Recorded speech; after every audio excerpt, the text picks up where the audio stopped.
There's a lot of stations for almost everything here, and a lot of the stuff is hands-on, so very helpful to like kind of get a feel for the field. I went to the public health and I got to hear like what like a lung sounds like and heartbeat sounds like, how to check it, where are the places. That was very interesting. Career fairs like this are so valuable to students because it presents so much opportunity and information all at once. Just really actually having that connection to try something on to see if it sparks your interest. I actually thought it was really cool getting to do like some hands-on things rather than just seeing photos and like people talking about it. I've already found 2 careers that I was interested in, and I liked how it's running smooth and everything. And I actually find pharmacy and research and rehabilitation really interesting. So you're seeing the next generation of pharmacists, of nurses, of medical assistants, and just the light in the eyes of students. This is an opportunity to connect our current healthcare workers with our healthcare workers of the future. The first bit of advice I would give folks who are exploring career options would be to talk to folks who are doing that work already. I was able to talk to a woman over there about the nursing area. That's something that I kind of want to get into as well. It really helps you figure out what you're trying to do. I've met a couple of nurses that talk to me about stuff that I can do to get into the NICU faster. I've wanted to become a NICU nurse ever since my little sister. She had many difficulties and I couldn't take care of her when I was little, so I made it an option. I was like, I'm gonna help out. And we need all kinds of individuals with all kinds of skills, clinical and non-clinical and technical.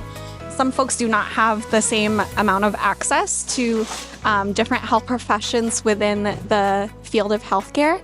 And so events like this are really important to show folks that there are many different options in the career of healthcare. I think teenagers is going to be our next generation. We really need to invest in them.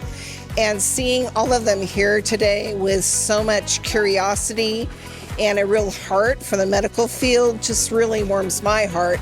It makes me remember why I got into the field I did.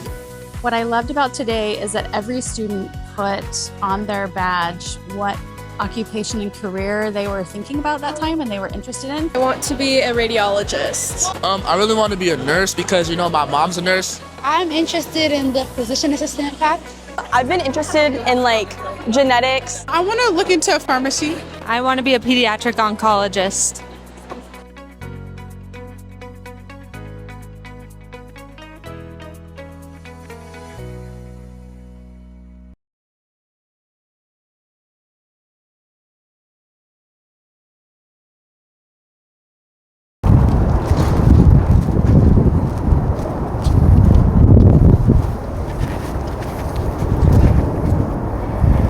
Hey, Dr. Gavins! Guess what?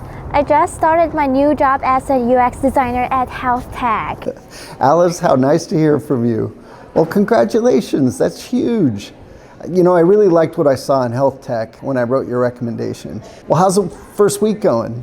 Yeah, the team is great. I mean, their roles shape their goals and they are all top-notch.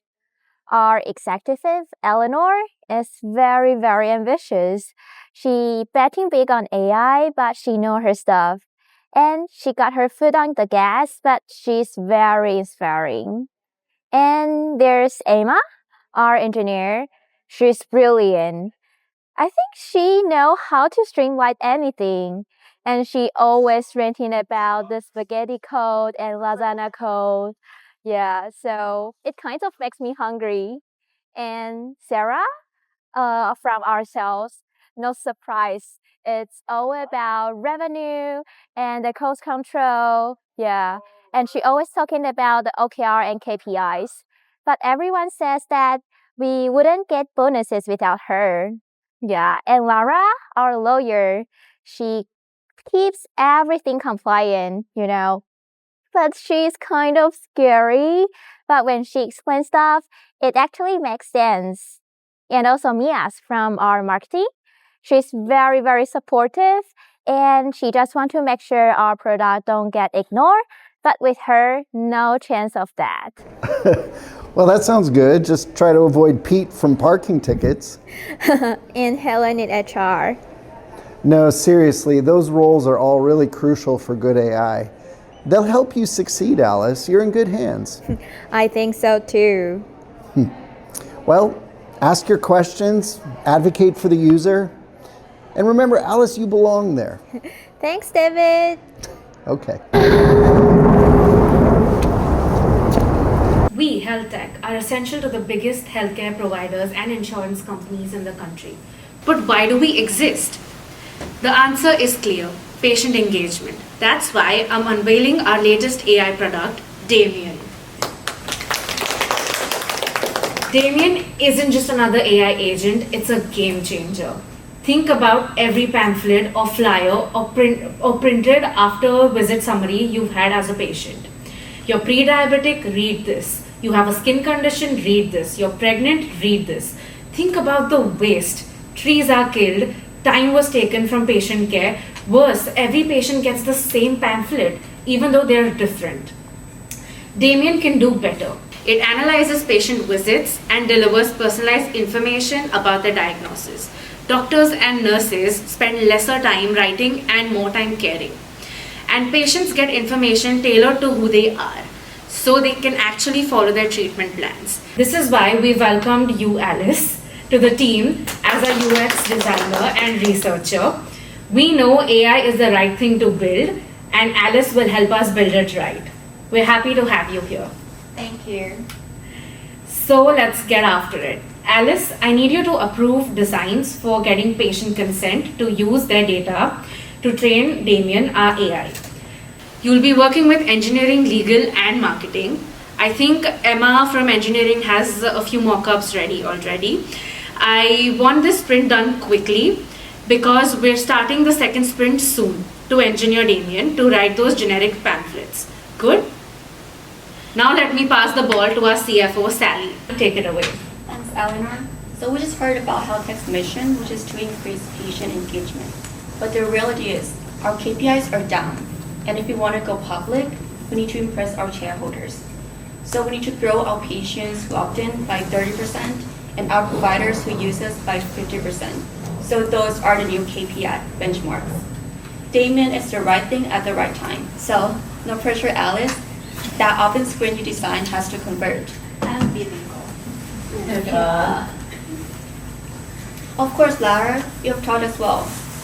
Yes, makes sense. But wasn't a hip-hop privacy rule passed back in 1996 when AI still mean awkward introvert? Have lawmakers agreed that using data to train AI is kind of sharing data? Well, lawmakers, they haven't agreed, but that really makes your job easier. So the Congress, they may be clueless, but you must be legal. Yes, of course. And do we have any users in Europe? Do we need to comply with the GDPR? How about in California? I'm beginning to like you. But do you know the difference between CCPA and CPRA? Did you just present at the IAPP on the EU AI Act? I'm beginning to like you. But do you know the difference between the CCPA and CPRA? Did you just present at the IAPP on the EU AI Act? So, it's legal if I say it's legal. And it must be legal. Yeah, for sure. Alright. So, it's simple. Get patients to opt in to sharing the data with AI. Be legal. Then have Damien to help doctors with pamphlets and visit summaries by the end of this quarter. We're adjourned, everybody. Alice, aren't you excited about designing the AI? I've been tracking the numbers of patients and providers we have, and yeah, they've flatlined. If we turn them back upward, we'll get nice bonuses. I'm saving up to go skiing in Austria. And don't worry, Alice, I've got the AI consent mock-ups like 80% done. I just need your approval. It's right up your alley. And I'm using a little behavioral design myself. Sally said it's right on track. Too bad we have to ask patients to opt in again. Otherwise, we launch it to everyone, count them as using it, and boom, bonuses all around. What is the name though? Damien? It's Eleanor's pet lizard, Damien. She thinks it'll scale. What does it say here in this tiny library found on a white background? Oh, that just says that when you agree to the HIPAA, you also agree to let your personal medical data train our AI. User-friendly, right? One click instead of several. Yeah, that's good. A lot of patients drop off at the screen. I see. So where do I go if I want to give some permission but not all? Like to share my info with insurers and get things like test result on the portal but not give my data with AI models. Who would want that? AI is going to streamline everything. Yeah, our email campaign sells AI really well, and we push it on the homepage too. I mean, of course you are right. AI is going to be amazing, but at this moment, people are trying to book an appointment, right? They are kind of vulnerable because they're focused on their health, and this link lets them read the privacy policy, right? Yes, just like everyone does. Laura will revise the policy today. And where are all the toggle to set my preference? I'm thinking it should look like cookie management. Some yes, some no. We don't have that broken out yet, and I doubt we will by launch. I think we're drifting from the KPIs. We hit our numbers only if everyone agrees to everything. Wait, really? Wow, this freaks privacy zuckering. Or should I say AI zuckering? Are you accusing my mockups of having dark patterns? Deceptive patterns. No, Emma, these mockups are a great start for my user research. They'll give patients something to react to. But wait, what is this zuckering? It's when people don't realize what all they're agreeing to in the terms of how we use our data and how it's shared.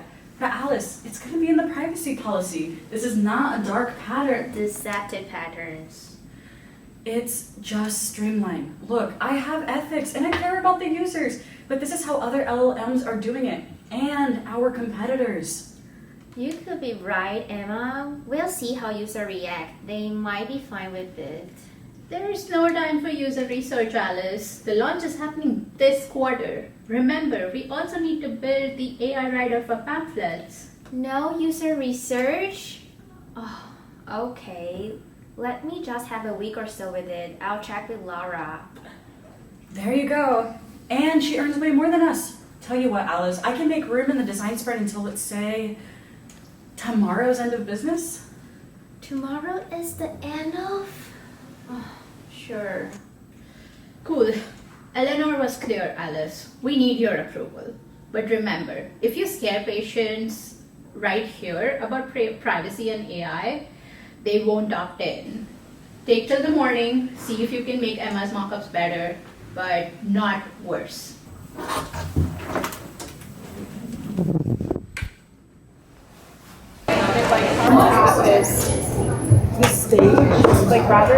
Well, welcome to the rodeo, kid.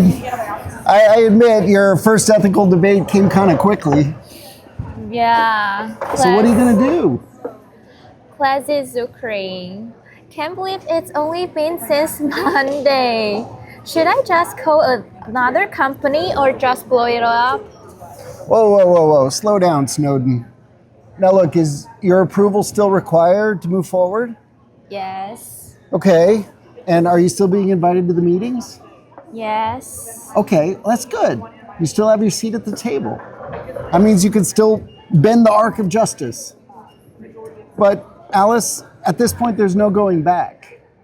If you quit, then you abandon your users. And if you say nothing, then you're approving a dark pattern. Deceptive pattern. Wait, are you saying no matter what I'm complicit, I'm to blame? Yes. Or to credit. So what are you going to do? But what if I can't do anything? What if the system is too broken? The system is flawed. I mean, some say capitalism is the worst system ever, unless you consider all the others. But forgive me if I stay focused on getting you your first paycheck. So, you might not need to be at the whole whistleblower sabotage stage yet. Have you tried to redesign the AI opt-in? No, but they are not even doing user research. Oh, they're doing user research. They're just doing it on real patients. But, just get in the flow and do what you're great at. Just redesign it. And if they don't take it on faith, then try to get them to test it in an A/B test. Look, Alice, don't set off the sprinkler systems. Don't exfiltrate a terabyte of data and book a flight to Moscow. So often, dark patterns are just a failure of imagination. Deceptive patterns. Yeah. They're, exactly, you're right. They're a failure of empathy, really. So mock up a redesign and then argue to them that good design is good business. You're helping them meet their KPIs, or the KPIs that they should have, that they just don't know it yet. Yeah, I think you're right. The users is my boss and the boss of my bosses, and they need healthcare and AI and me. They do need you. So keep your seat at the table and pick your battles. Don't tell them quite yet that Damien is a really dumb name.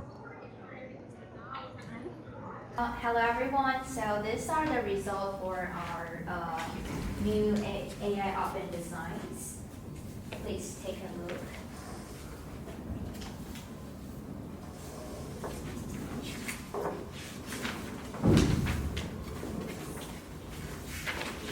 Okay, so this morning we are reviewing the A/B test result for our AI open designs, and Emma is option A and B is mine. Both are HIPAA compliant and confirmed by Laura. And Mihye also set up the test on our portal with a few hundred of our actual patients. So Emma's version A optimized for efficiency, the list text, and the fewest clicks. And my version B optimized for trust and transparency. It unbundled permission with the separate toggles and also show more readable permission with the dense privacy policy. And for both versions, Mihye contributes screen that sees of the AI, more human contact with providers, personalized visit summaries, and guidance on next steps. So I will hand it over to Mihye with the results. Good. I have a hard stop in 10 minutes. Initially, it looked like Emma's version A had more click-throughs. Yes. But although fewer patients clicked through version B, more of them actually showed up to the appointments. And they made future appointments at rates I have never seen. Oh, but what about the patients who abandoned both designs? I noticed some of them came back on their own, so I sent an email to the ones who had bounced out, and now nearly all of them are coming back in and opting in. Really? Why do you think your designs worked, Alice? Should we launch them to everyone?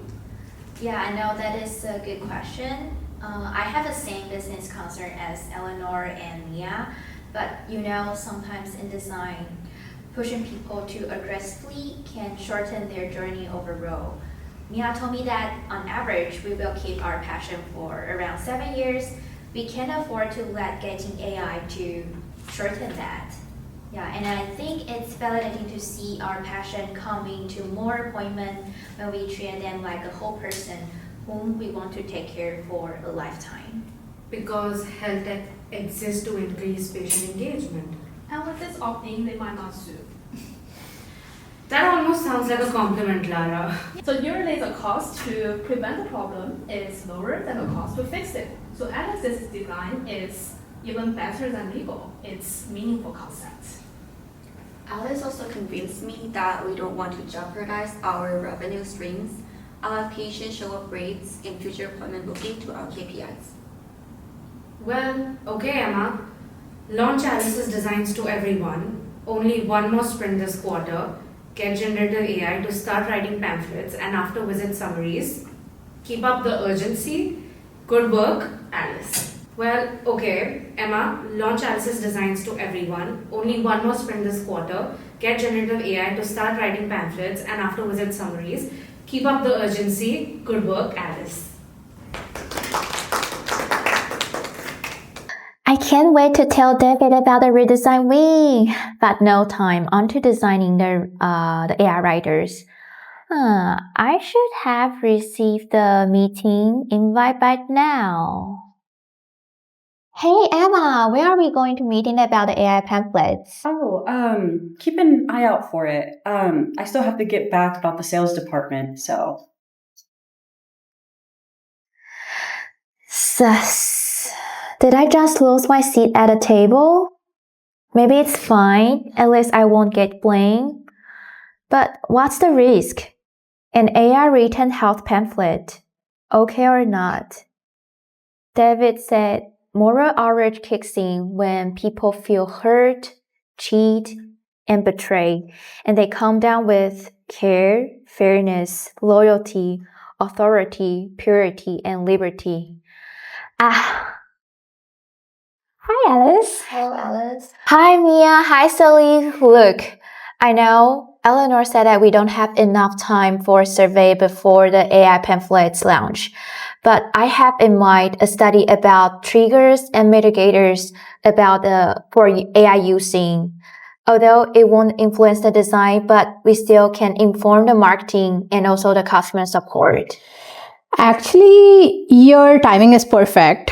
I just learned I have to train all the staff from our call centers and the sales desk about like how to respond about AI queries. So it's probably like a great time for this. Yeah, I also have some budget and I'm getting pushback from providers. I love to get the idea of what points to hit. Great. Then I can recruit some agency to do it from end to end. It's around 50K. Yeah, I have 10K. I can pitch in 10K. Okay, then I'll program the survey and do some report by myself. Then we can pay it to some respondent and around 200, if that's okay. Yeah. Yeah. It's got to be on time though. And our budget would be nice. Shit. Where is everybody? Oh my god.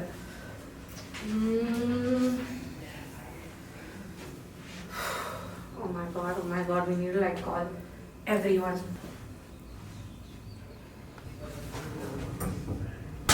This is a disaster.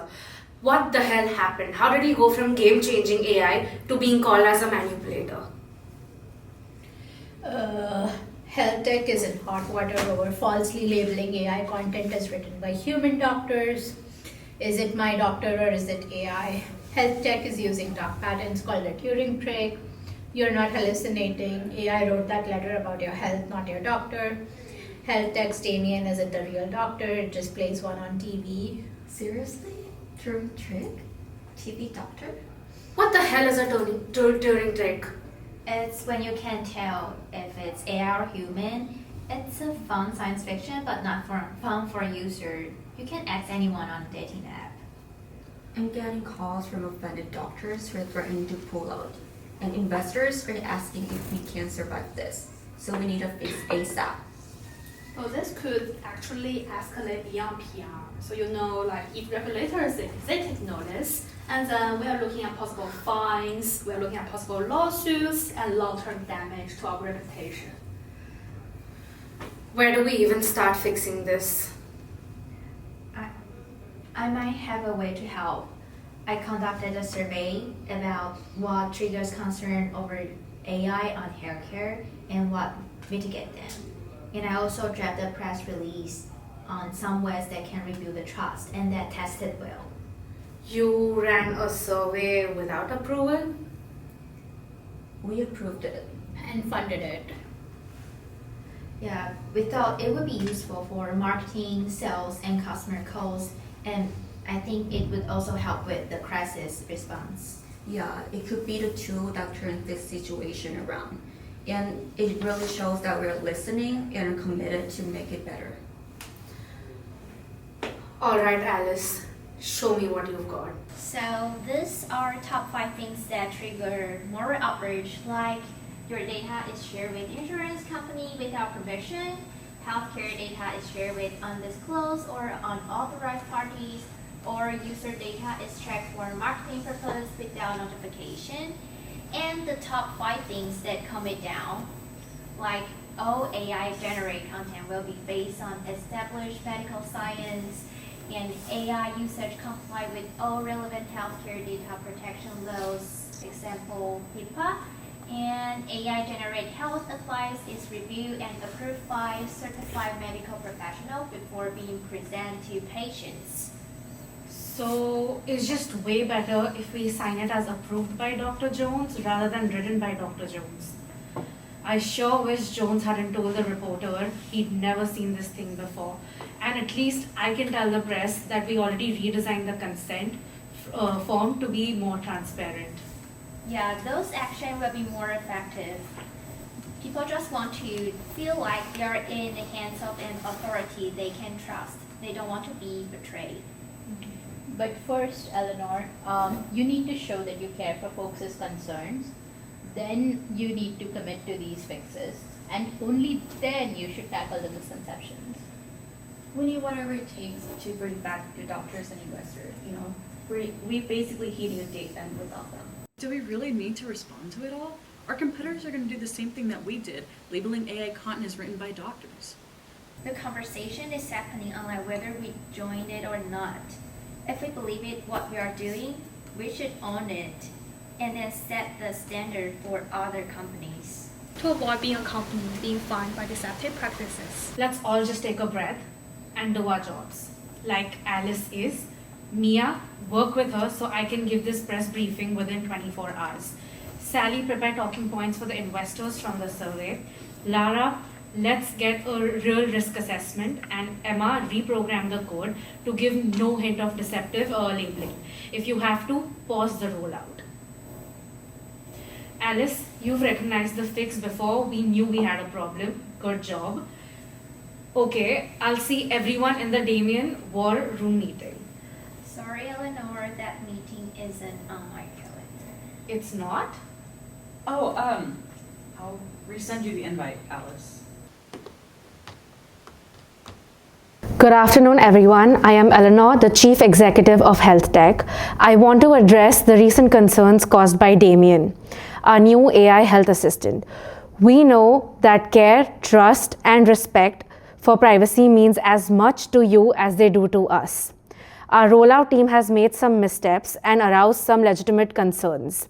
We can do better, and I'd like to tell you how.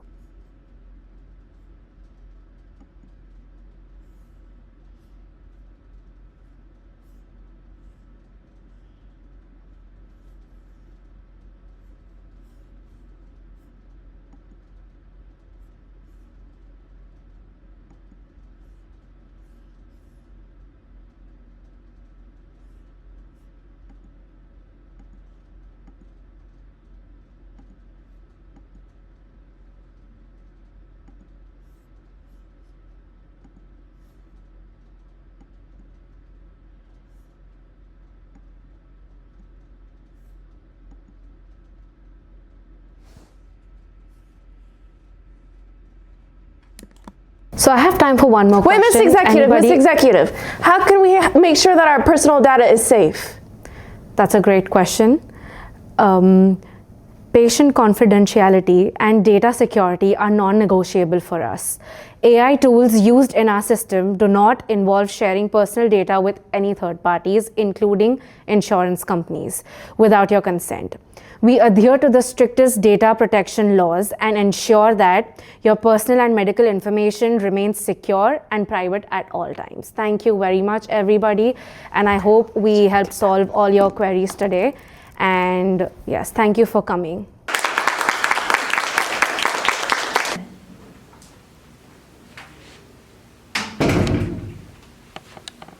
These past few days were rough. But thanks to Alice's leadership and you all and all of your work as a team, we'll make it through.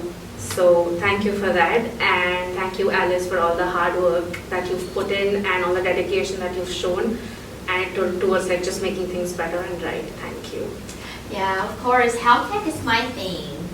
And I've also put in a note to Helen in HR to promote you to Director of Design Ethics. What? Only attorneys have ethics in their titles, you know? Eleanor, Lara, I don't want to sound ungrateful, but every design ethics I ever know got fired within a year or when testified before Congress. I want to work at Health Tech long enough to earn my paycheck, and you create a company where we can do well by doing good. And I believe ethics is everyone's job, so how about you just make me Director of UX? I'm really beginning to like you. All right, that's settled then. Congratulations. Thank you.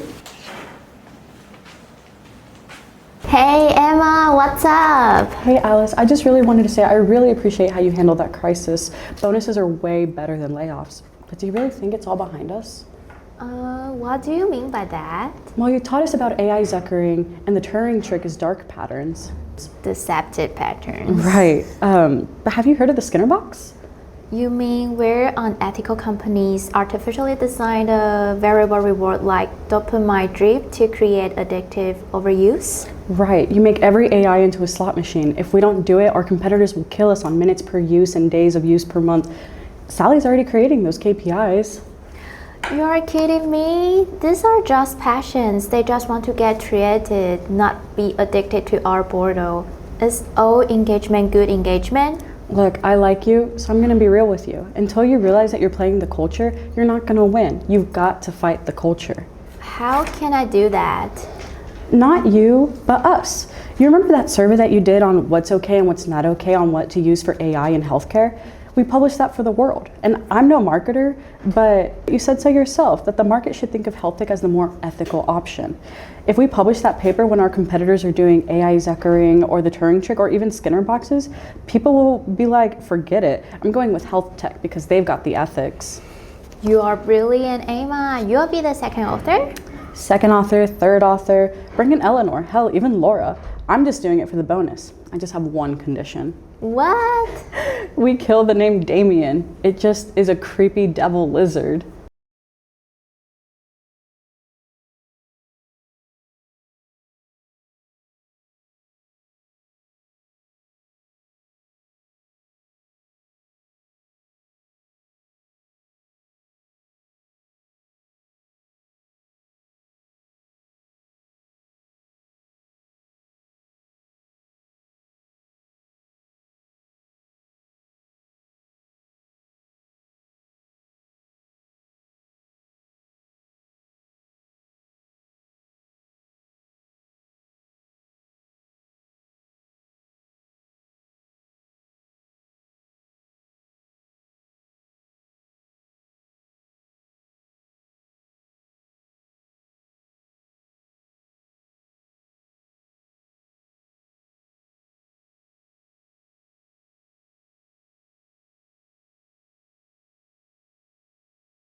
Have you ever really stopped to listen to a voice? Not just the words, but the texture, the rhythm, the subtle nuances that paint a picture in your mind. What if that picture completely shattered the moment you saw the person behind the mic? Join us on a personal quest recorded from the intimate space of a studio as we delve into the captivating realm where sound meets identity. Together, we'll journey through conversations with seasoned voice actors and the characters they breathe life into. You want me to run the beginning again?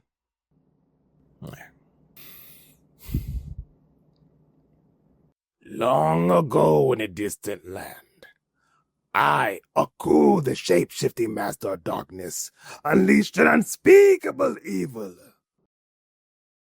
All right, I'll come listen to it now.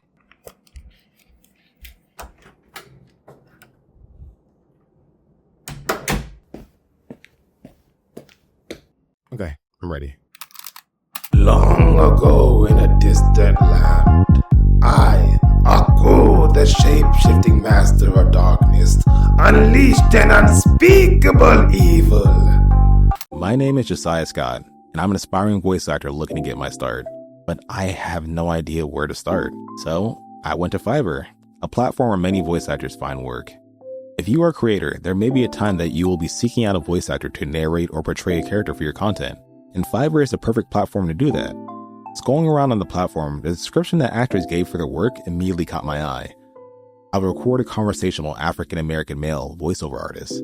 I will captivate your audience with a professional white female voice, and I would record a young girl voiceover in neutral Spanish. I started to wonder something I never really thought about before when it came to this line of work. What does a voice look like? And on top of that, how can a voice subvert the expectations we have about a person's appearance based solely on their voice? As you're hearing my voice, for example, you may just have some ideas on what I look like. Maybe how tall I am, my build, or many other things about my appearance. I want you to ask yourself, what does a voice look like? Do you have an answer? All right, hold on to that, we'll come back to it. For this multi-part series, I had the pleasure of interviewing Sherry, Kareem, and Anthony from Fiverr. Full disclosure, I actually hired these three to tell me more about their work. They're independent working professionals whose whole career focuses on their use of voices. And in this first episode, we're going to learn more about their background and how they got into voice acting and how they found themselves developing their career. Mic check 1 2. Mic check 1 2. Can you say something real quick? All right. I'm just messing with my mic right now, so it might be a little feedback. But I'm just trying to get my stuff turned up. My name is Anthony Williams Jr., and I am a voice actor. My name is Sherry Carter Brownell. I'm a voice actor. My name is Kareem Lambie. I do voiceover part-time. It is my side gig, so to speak. Voiceovers I've been doing for quite a while, on and off for about 20 years, more seriously over the last 5 years. Voiceover was a natural progression from acting as all the way through high school, and I was doing on-camera acting in my earlier years. When that didn't work out, I didn't win my Oscar or Emmy Award or anything like that, I began a regular full-time gig, and this was a natural progression, as I said earlier, to keep something creative going so I didn't go stir crazy. My family was kind of musical when I was growing up, so I've always been into like singing and music. And as I got older and was thinking about things that I wanted to do, I didn't want to do like just a job, when you're thinking about a career or what you want to do with the rest of your life. And I knew I loved music, I liked film, I liked entertainment, I liked to sing. The fastest way I could get into some type of business that had something to do with music and voices was radio. So I went to a broadcasting school, and that's how I got started. So this is a conversation that spans years. So originally in high school, I was, like every teenager, I loved rap music. So I really got into making rap music and recording rap music. And then you naturally get into like, okay, even though I make the music, I would like to know, how do you mix it? How do you make sure that it sounds crisp? How does it hit the ear? How do I change my voice? So back in high school, I was learning these things that would help me later in life, was learning how to mix vocals, how to make sure levels were correct, how to make sure everything sounded smooth, essentially. But yeah, it was about a journey of 10 years of working with music, losing my job, trying to find alternative streams of income, and just continually learning every day on how to get better at this that led me here. Sometimes we get animated pictures depending on the project. Like I've done some children's books and children's characters. They'll give you their mock-up, AI drawing, or who they think the person is. And then you just try to imagine what that person or that character or that animated character would sound like. Sometimes we do get a little bit of a description from the writer or the creator as to what they think it sounds like to them. A lot of times that's helpful. Sometimes it isn't, because sometimes people don't really think they know what they want. I hope this doesn't offend anybody, but it's definitely a stereotype in a sense. You read a script or you read a character outline, should I say, and it says this person is from, just pick a place, America. They're from the Midwest. The role is for you being excited or happy. Mentally, I just go to my own childhood when I was happy at a park and I might have seen a kid, or hey, I remember a really distinct kid from my youth, and then I kind of just form that in my mind. Really, there's no grounding for that. I mean, we could be from Texas, which isn't the Midwest, and that would not be the correct assessment. But it's really just putting your own personal bias and stereotypes into what you think or what you've experienced in the past and bringing that into the character, for better or for worse. I'm just being me for the most part. I mean, I will stay away from my own personal use of slang, or I'm Jamaican background, so obviously I won't go into any of that. I'll keep it straight and narrow for the character I'm playing. But I just try to imagine where they're coming from, try to read a little bit of their background and use that as how I'm speaking. If it's somebody from the South or something like that, that's accents and things of that nature other than Jamaican or something like that, I'm not going to play into that too hard because it's going to be wrong and it won't be authentic. But I'll do of what I know for that accent here and there, just so it sounds like somebody who doesn't lean into that accent, but definitely is still from there. In my opinion, if you take away a person's experience away from, trying to strip it away, it essentially is just AI at that point, wouldn't it be? And you can hear it. When you hear it, you can definitely tell the difference. It's soulless. There's a warmth and tone to my voice naturally. You can do it, but now it's kind of like, if you really want that type of work, a lot of people are just doing it with AI. Just use AI if you're trying to strip away that. Finding a voice for a character really is just, it's one of the silly things that we get to do. I mean, it's definitely something that people might look at you like, what are you doing? It's just, you just go in and out different voices. I walk around the house and I'm just going in and out. Does that sound good? Does this sound good? I record myself. It's just fun. It's a silly little thing that I find a lot of joy in, is just finding the voice for a character. But if people don't like the way it hits their ear, they're not going to listen to it.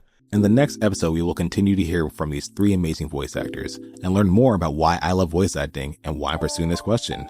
Come back and discover what does a voice sound like here. Josiah Scott is an aspiring voice actor attending the University of Washington. He is currently completing his Master of Communication in Digital Media.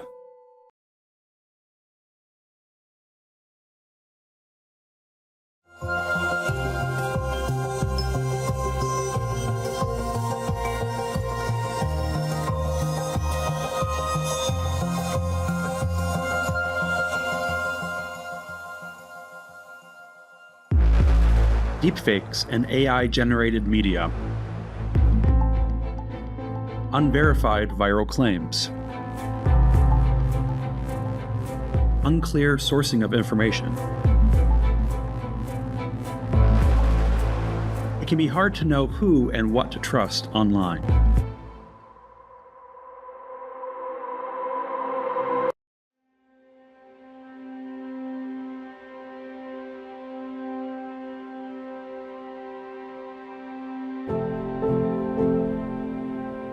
At the University of Washington Center for an Informed Public, we're proud of our efforts to support multidisciplinary research and the development of educational programming and information literacy resources. Our work not only supports a more informed public, but also has inspired teachers, librarians, and other educators to apply these lessons and skills in their classrooms and communities across the state of Washington and beyond. Media literacy encompasses a lot of things, actually. It's the ability to access the information that you need. It's the ability to evaluate information and see if it's credible, and if you should be using it and relying on it. And it's the ability to create information as well that speaks to other people.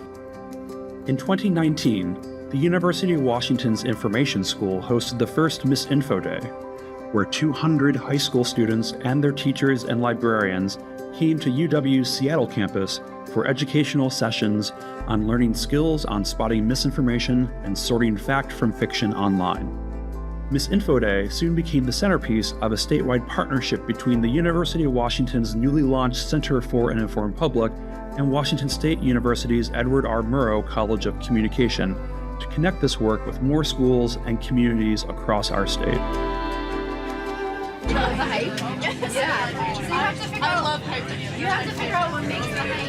Miss Info Day is an annual event where we bring high school students and teachers and librarians together onto campus for a day of learning about how to navigate complex information environments. We all benefit when people know how to find truthful information and use that as part of their decision making. So in this case, our goal is to have students be smarter about finding good information, trustworthy information, when they leave than when they came. One of you is a software engineer trying to detect deepfake. One of you is a social media CEO. Following virtual programming during the COVID-19 pandemic, in-person learning returned in 2023 with Miss Info Day events at UW Seattle, WSU Pullman, and WSU Vancouver. In recent years, more than 2,600 teachers, librarians, and other educators across our state have participated in Miss Info Day learning events. With Miss Info Day, researchers and experts have designed interactive workshops and activities to engage high school students and others around how they use social media and find information online. This is the second year that I've facilitated a session on TikTok. We're trying to really empower them using the skills that they already have, giving them a few more sort of critical media literacy skills. And so next time when they're sitting there scrolling on TikToks, they're more of an active consumer of information. Anybody else ready for an escape room? Did you sign up? Through an ongoing research collaboration at the University of Washington Information School, our Center for an Informed Public faculty, students, and partners have worked to develop escape room-style games that can be played online and in person, gaming activities with different themes that show how we're all vulnerable to misinformation. Well, it's really interesting to see how, the exact same pieces of evidence can arrive at different conclusions. These games are also used in Miss Info Day. They've been developed with this question in mind. How can we build awareness and resilience toward misinformation in a fun and rewarding manner? Misinformation is such a critical issue, but we talked to a lot of libraries, and some of the issues that librarians were sharing with us is it's hard to reach out to a wider population when you want to talk about misinformation. But games are something that appeal to a lot of different people. I think learning about misinformation is important because as we go farther into the digital age, obviously we're kind of there already, but as we go farther in and as AI becomes more prevalent in our community, I think it'll be more important to be able to spot things like this where people with distorted teeth or hair growing out of the wrong places could be seen as AI deepfakes instead of real photos. It is not just a K through 12 issue. Students need it, adults need it, everyone, of all ages. We all use information every day for trivial questions, for large questions, so we all need to be better at being able to sort through it. At the CIP, we've been proud of our work to support intergenerational learning opportunities in Washington, where we've worked with educators to plan learning activities at their schools where students teach the adults in their lives, including their parents and grandparents, skills they've been learning in the classroom. Students are prepared to tell them why that skill is important, demonstrate the skill, and then have the audience practice on another piece of media. So it is actually a good opportunity for older adults, people who have never learned these skills in school because they're new, to learn how to fact check something they've seen on Facebook or somewhere else on the web. 0. Can we try again? It'll be the same, but now we know the answer. Yeah. I'm impressed how many people actually were interested in coming here. It definitely changes your perspective about online and how true and false it can be. This is going to be really good and really positive for people to know about. There's this cross-generational connection that's happened. I think that's always good for a community. So adults are learning, kids are teaching and learning. It's beautiful. Total success. And it's really interactive. People who come to those, the parents are picking up their phone and practicing the things that they're learning right there, so that hopefully that becomes a habit. Did you sign up? In so many ways, teachers, librarians, and academic researchers here in Washington have been leading the way in rethinking and improving the ways we teach media literacy skills while inspiring educators in other states and other countries. Yes, this is very important. One of the critical skills that students are going to learn because it is with them for the rest of their lives, right? For the rest of their lives, they have to make decisions based on the information that they get. So I don't think there's any skill that's more important.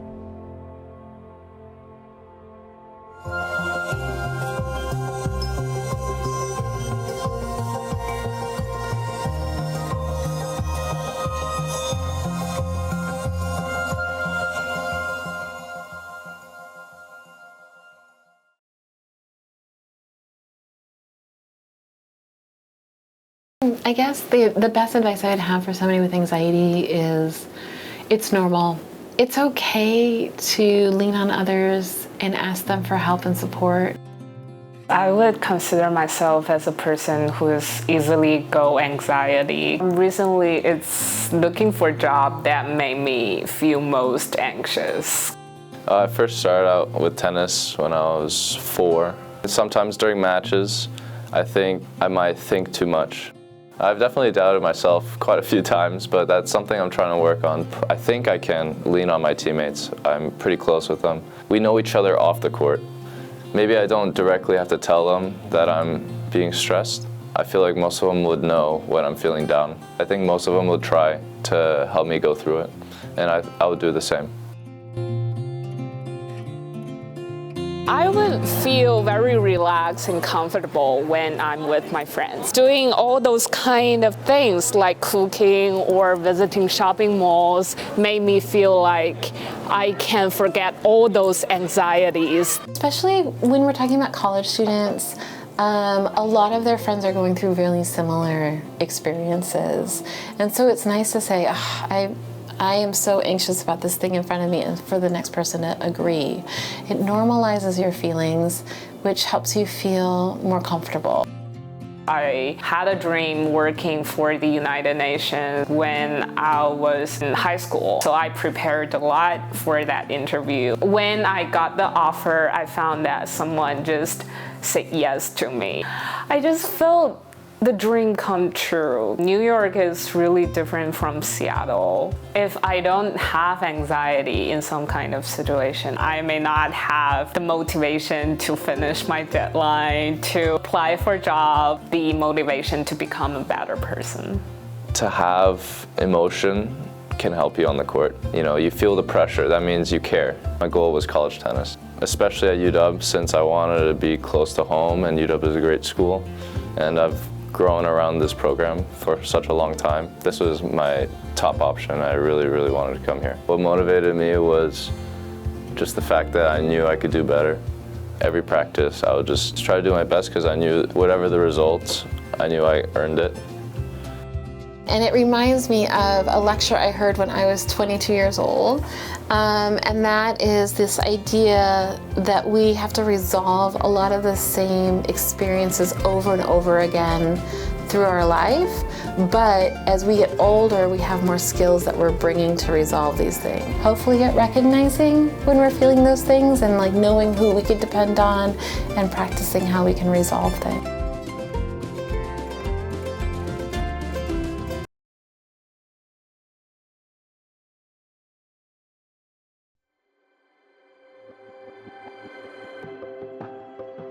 The Alliance for Education has been around for 30 years, and over that time we've had a very consistent commitment to supporting the students, educators, and staff of the district. I go back a long way with BAT. Was on the original board of the Alliance for Education, and then served 2 different times as chair of the board of the Alliance.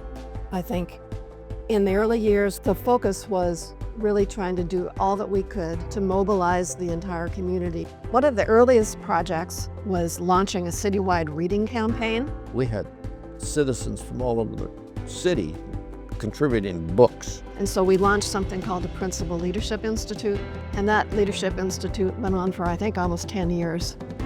So being a hometown person, I've been in Seattle the duration of my life, and we've gone from a town to a big city. Seattle's a place that things get done based on relationships. So 30 years is based on a lot of trusting relationships built over time. The Alliance uniquely brings together all of these different interests to work collaboratively in support of public education.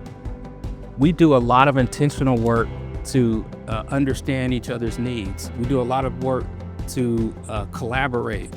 The organizations like the Alliance for Education remove the barriers that make it tough for some of our most vulnerable students to learn. Our Seattle Public Schools have given so much to our community, local community, our state, our country, the world. Thomas Jefferson once said that a democracy is dependent upon an educated electorate. A strong democracy requires a strong public education system. I really see public education as just a really important civic fabric of our region and of our country. If you want Seattle to be the kind of city we all hope it to be, it's going to be dependent upon whether or not we can create a school system that's world class. All the resources that we need to be successful are right here. We cannot take our public education system for granted. Now more than ever, we need to invest in organizations like the Alliance for Education. I just want to really call in each and every individual to really come make a commitment to ensuring that all of our young people here in Seattle have what they need in order to thrive, to ensure that when young people walk across that stage at graduation, there are plenty of opportunities for them to step into. Happy anniversary to the Alliance, 30 years, that's incredible.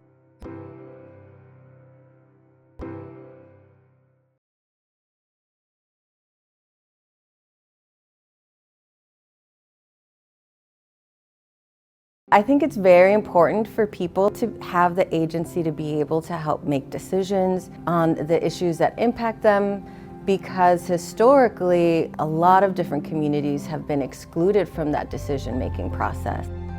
Here then at King County Metro, we are really trying to do the opposite of that and engage folks and provide opportunities for folks to be able to access public transportation.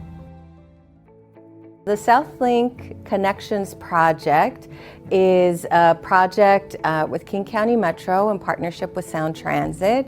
As the SouthLink is extending south, we have the opportunity to really look at Metro's bus routes and our transportation system and make improvements to our transportation.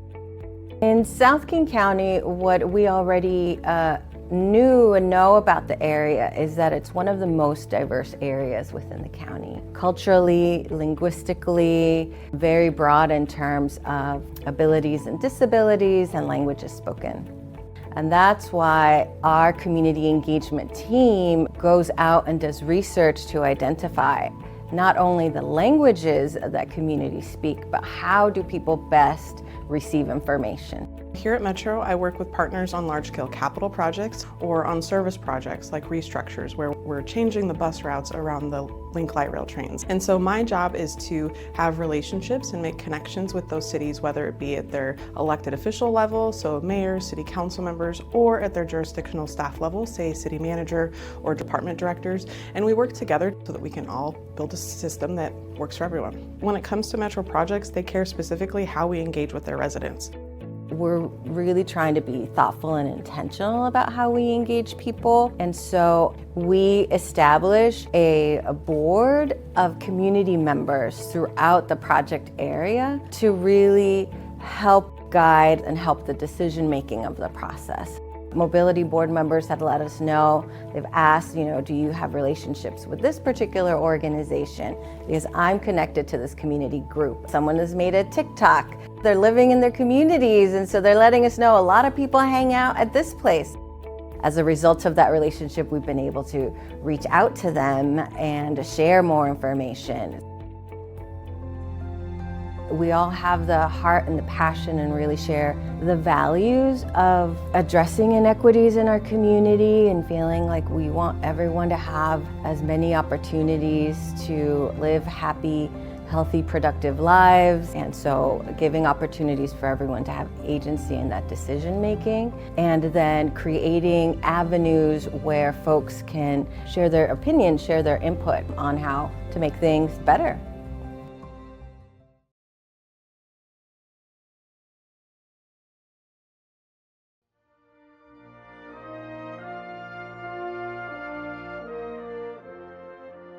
In pursuit of the American dream, immigrants from all over the world navigate the challenges of building a new life in the United States. Immigrant, a person who comes to live permanently in a foreign country. But what leads someone to make that decision? It was work. Career-wise, made sense at the time to continue growth and move to US too. And so my goal was just to raise my kids with opportunities and give them a good education. Now they can fly, right? I have moved here to become a student. So for me, there was a choice to continue in my career, which was good growth, good money, or to put myself back in debt and come to the United States for another master's. And I ended up choosing to do that because I wanted to see what more is out there for me. I moved because both of my parents are the youngest in their family, and all of their siblings had pretty much all immigrated to the United States. They wanted to be more connected and just have more opportunities, and they were all able to kind of like establish themselves compared to what their life was like in Mexico.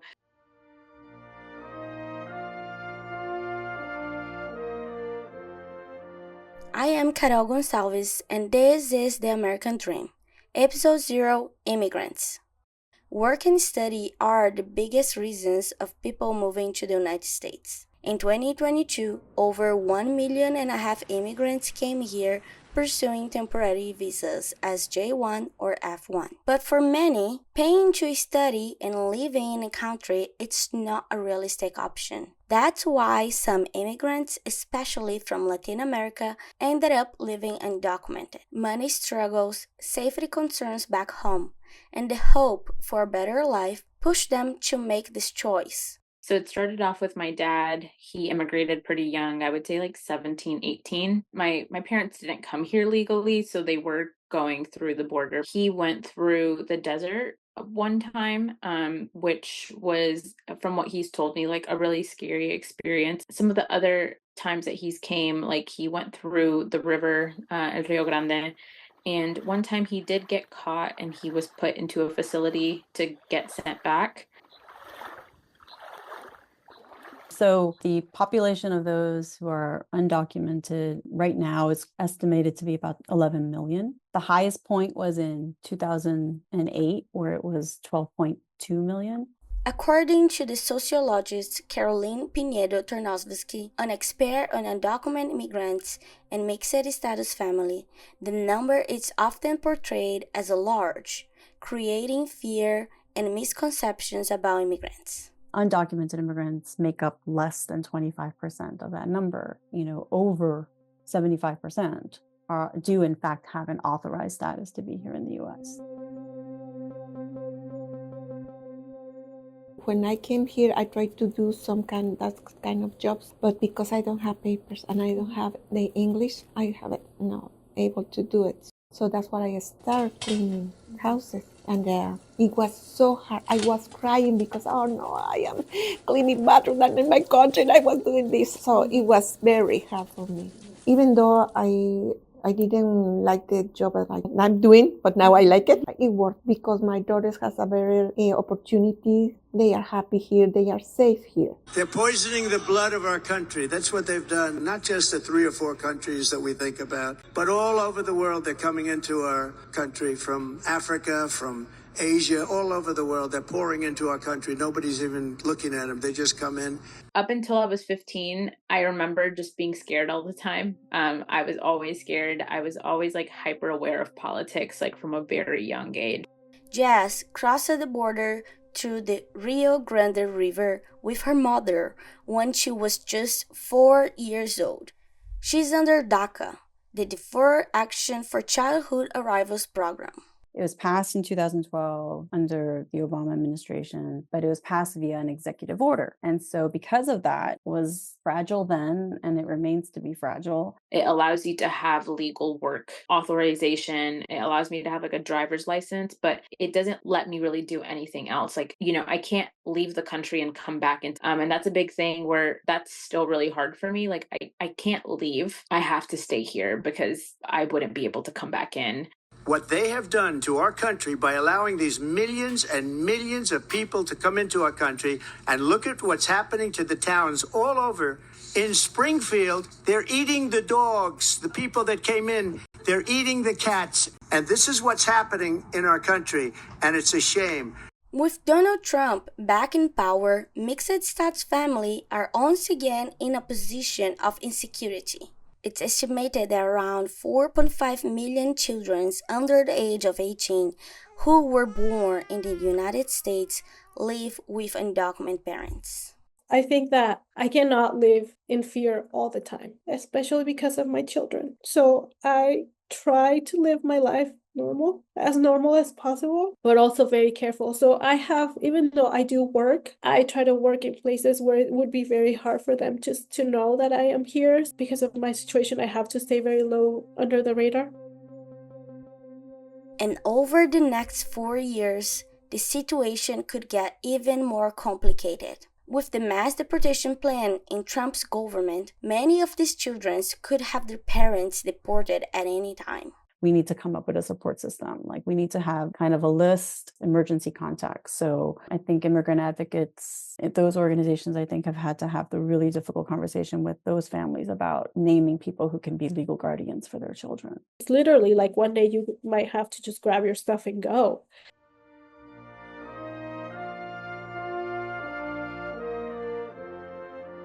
The flame of the American dream continues to burn. And to truly understand these journeys, we need to go deeper. In the next episodes, we will explore together the lives of our characters. So stay with us as we uncover, episode by episode, the full story behind each voice. Carrie Gonçalves is a journalist and a master's student at the University of Washington.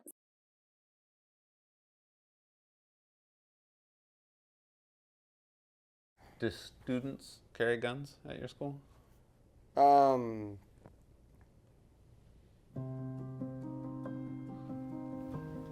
26 was one of the worst days of my life. I've never cried. That was the first time I cried. I was actually with him. We were walking to lunch. Something was happening outside.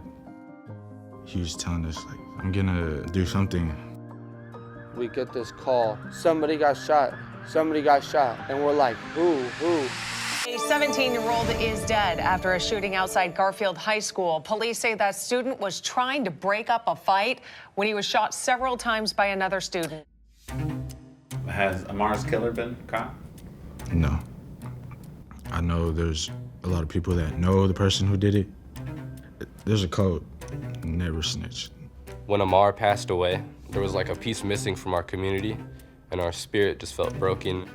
Our sports games have a lot less student attendance. Our assemblies are less hype. It's hard to have school spirit and be proud to go to a school when your classmates are being shot and dying.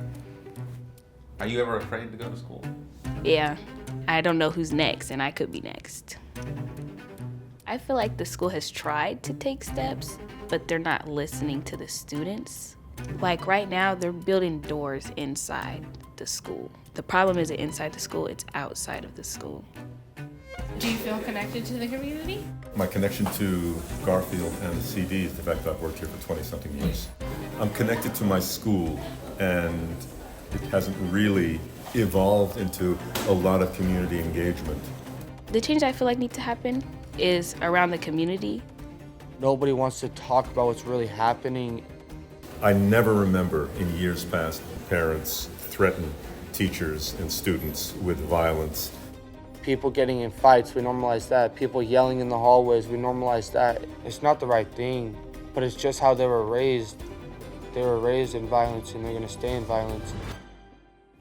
I feel like the connection's lost, and I feel like we need to gain that connection back.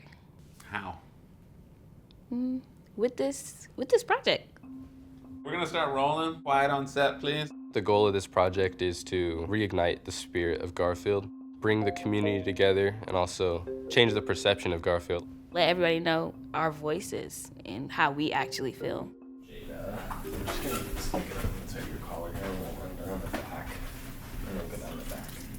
My name is Jada Jones. I'm 17 years old. I attend Garfield High School. I am on the Garfield cheerleading team. My name is Pita Moimoy III, and I play on the Garfield football team. I'm Clay Stauffer. I'm a junior at Garfield. I'm the junior vice president. I'm Joseph. I play football over there, and I'm also an aspiring artist. What kind of music?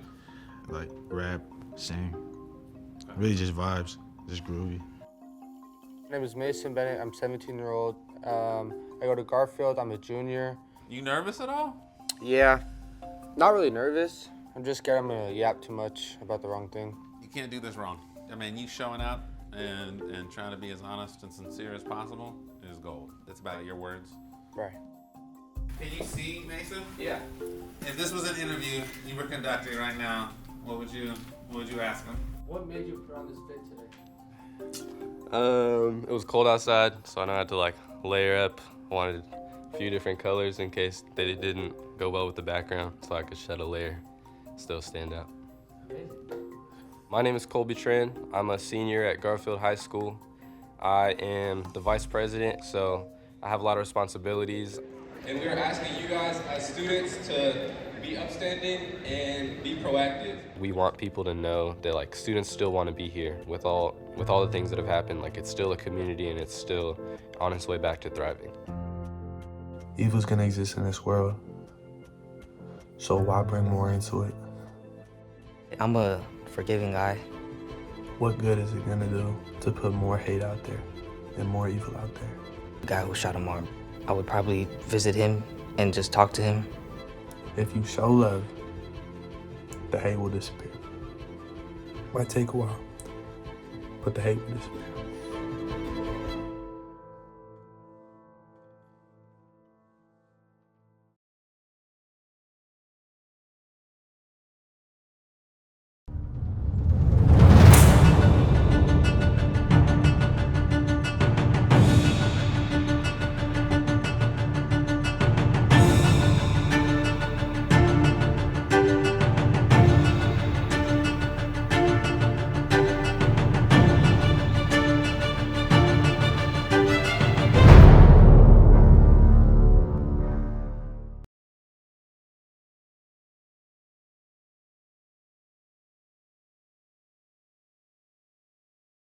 I have these memories as a child with a handful of families, and they were basically part of forming me as a human.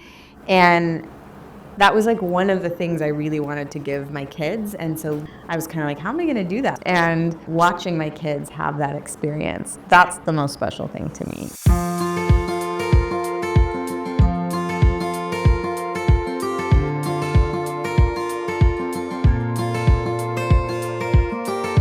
Have a consistent thing scheduled every week to see these other families going through the exact same thing was so much a comfort during that time. Having small children running around is chaotic, and so finding other parents who are sharing that stage of life, I think is natural.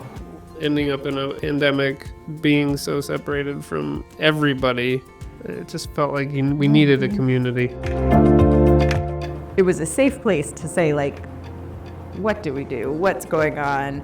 But also a safe place to just show up as you were.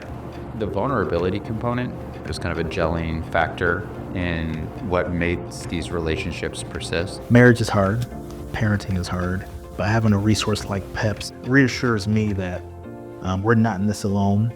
Guys kept getting together and we often had pretty vulnerable conversations about what it's like to be a parent, how our relationships are maturing with our spouses. Opportunity to say, hey, my brother, I get you.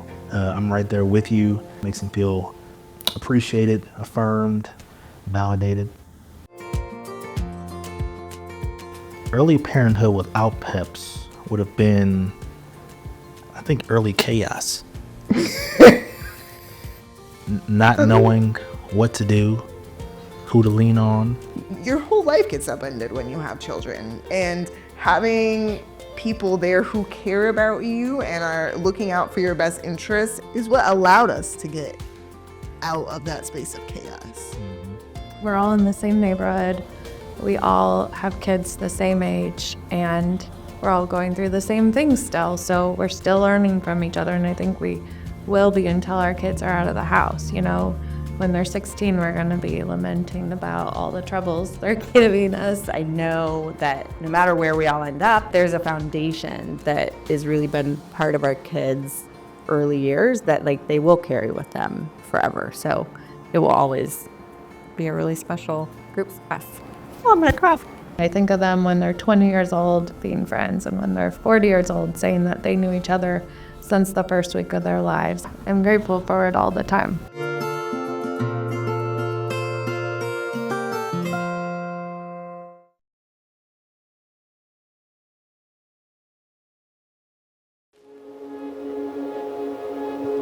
Friendship is based on shared mutual interests. And so I think I spend a lot of time making sure that all the students can see we have more alike than not. And our differences make us special and unique. And we share time together to build trust and to build relationship.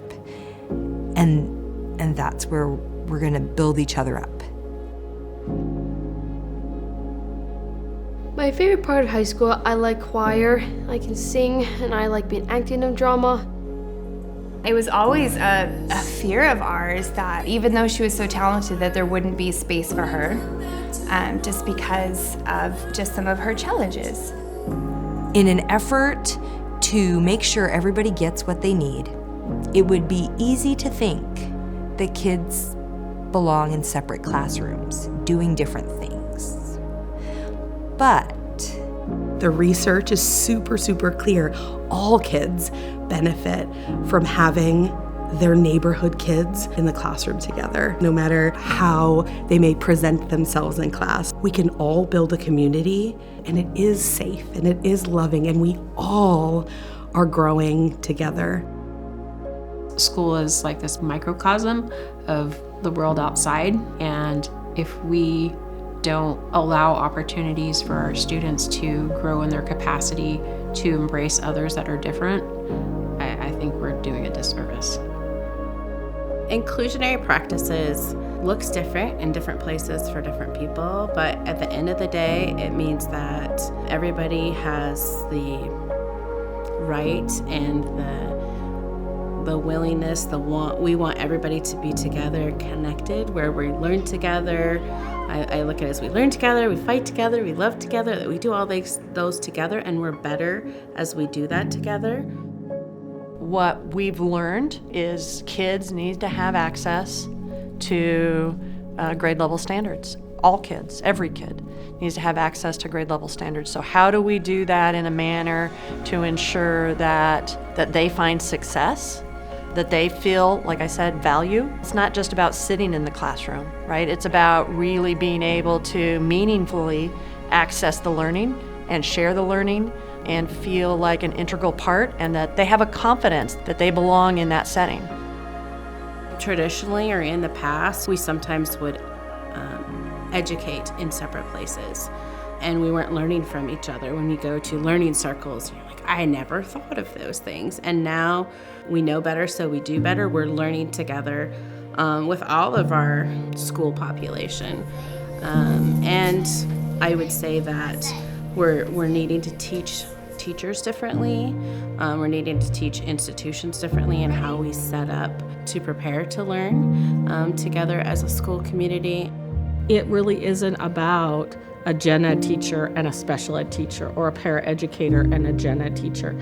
It's that we're all teachers in this building, and we all collaborate together to serve our students.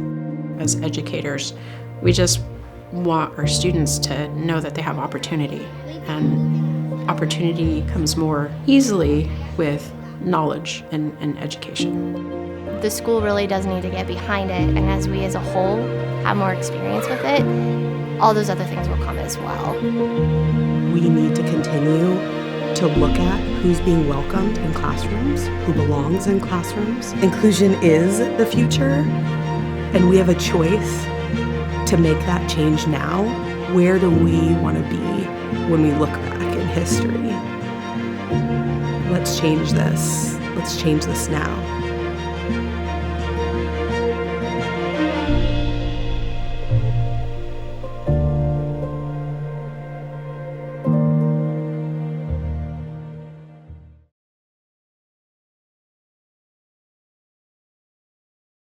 Find little problems in your life and try to design for them. And you'll find a lot of people might have those problems too.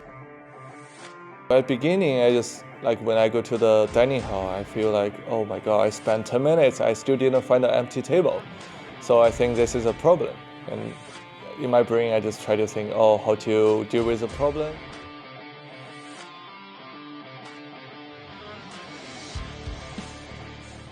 Hi, my name is Kristen. I'm a graduating senior in HCDE, and I am a co-designer on the Husky Seed Fund project, Project Say Hi. Fifi came to me with this project with the base design idea already done. So we identified a lack of table space in Odegaard and this interesting phenomenon where there's all these like 4 to 6 person tables that are being taken up by one person.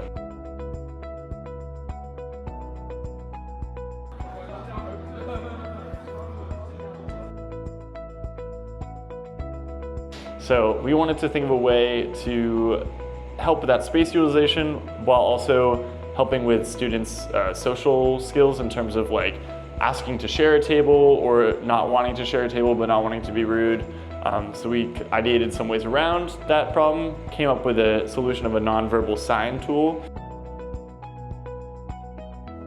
And one day I went to the bathroom, find a clever point on the log.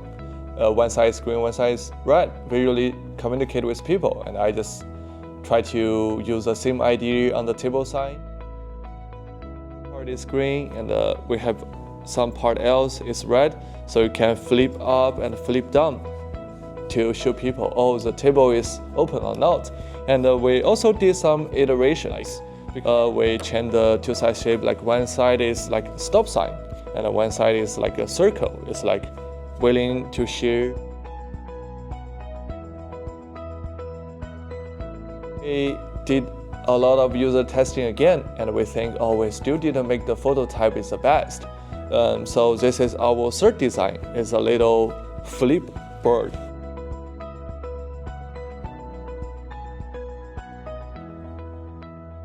Again, it's a really iterative process. So you ideate, prototype it, test it, and then you go back. And you do that forever until your deadline is. It's a good phrase that you're never done designing something. You just have to turn it in on a deadline. So I was thinking we like try to move things to the next stage where we then start going. Yeah, exactly. And I want to see those prototypes you got too.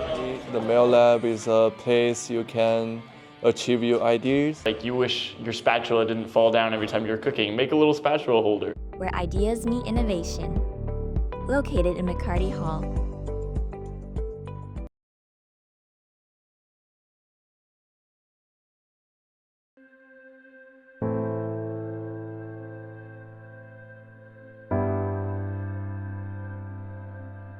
The homelessness crisis in Seattle has long drawn public attention. But behind the dry statistics lie personal stories. Today, I want to share the story of John, a former truck driver whose life, unfortunately, took a difficult turn. Hi, my name's John, and I am currently homeless at the moment ever since 2018, when my wife divorced me from cheating. John is 46 years old. He had spent 5 hours standing at an intersection asking for spare change, and during that time he earned only $5. I invited him to a cafe for some coffee and a meal. He said he would give anything for a beef burger with fries.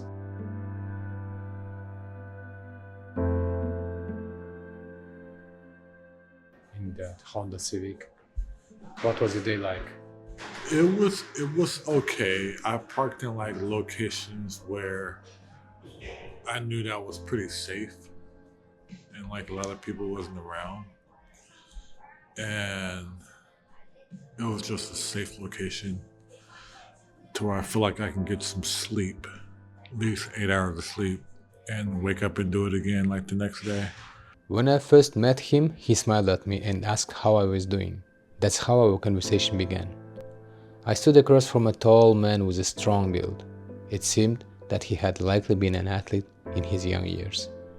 He was neatly dressed, but it was evident that the harsh conditions of life on the streets had left their mark on his clothing. Yet, the hardship of life had not tarnished his soul. A kind smile rested on his freshly shaved face all the time. At some nights, especially during winter times, it's like very cold. So I used to go to like the Goodwill and find blankets so I can at least try to keep warm when I'm sleeping at night in the car. For the past 6 years, he has been living in his old Honda Civic. It's the only possession he has left. He grew up without a father, living with his brother and sister in Oakland, California. I grew up in a rough neighborhood, which was Oakland, California. It was a single family home. My mom raised 3 kids. No fathers around. It was just me, my brother, and my sister. I could see in his eyes how much he misses his family. Where are they now? My brother lives in Spokane now, and my sister actually ended up living in Everett. So they're in Washington. To be honest, I was surprised to learn that he has a family. After all, a family is a support system, the foundation you can rely on, or the wall you can hide behind on a tough day. I asked him, if you have a family, why can't you go to them and say, hey brother, help me, I'm in a tough spot right now? They're going through financial situations themselves, so they don't really have a place to where I can live with them. My sister barely makes about 60 grand a year. Rent is just insane a month. My brother in Spokane, he probably makes about 50 grand a year. And he has roommates that he stayed with. So I was pretty much the provider for even my sister and my brother, because I was making a decent income. It turned out that he was the one who used to help. Before the government stepped in and took my license because of my missed child support payments that I had. What was your highest income per year back then? I was making maybe about 120 a year. And you lose everything because of love? Right. Correct. What do you think about love? Love is amazing, but when you marry a human, you just don't know. It's not a guarantee, because you can have all the love in the world for a particular person, but the other person wouldn't have the same love that you have. So it's kind of like a catch-22. At my stage in my life, I still love, always would, but not in a relationship type of love anymore. He believes the government ruined his life. I feel like marriage should be obsolete in the United States of America. Unless they change the laws, it's no good. Because then she can file a complaint about, okay, well, he's harassing me. And I'm not harassing her at all. I'm just like explaining what our situation is. And she don't want to hear it. And then she just filed for divorce. And you have no control of that. And then she may make up a story that he maybe hit me or something like that. And then what the judge would do, the judge would go ahead and give you a restraining order, even though you have kids by her and everything else. But you never did touch her or anything like that. But the judge don't look at the man. He views what the woman says. The judge can care less what the man says out of his mouth. It's more of what the woman says. And what she says, that's what they agree upon. Despite the heaviness of his situation, he remains optimistic about the future and is confident that he will be able to overcome his circumstances. And I don't know why, but I believed him. It's sad too. How would you describe yourself right now? Blessed, happy, not worried about a soul. Despite all that situation? Yep, despite everything that happened to me, I just feel blessed. Just feel just to still be here. Just still be here in the present moment. Because that's all we have. Life is too short. Before saying goodbye, he told me that amidst the routine of great days, he had forgotten what had happened to him. It was hard for him to recall everything, but it also gave him strength and reminded him of his fight, the fight for his life. Shaking my hand and thanking me, he walked away with a confident stride.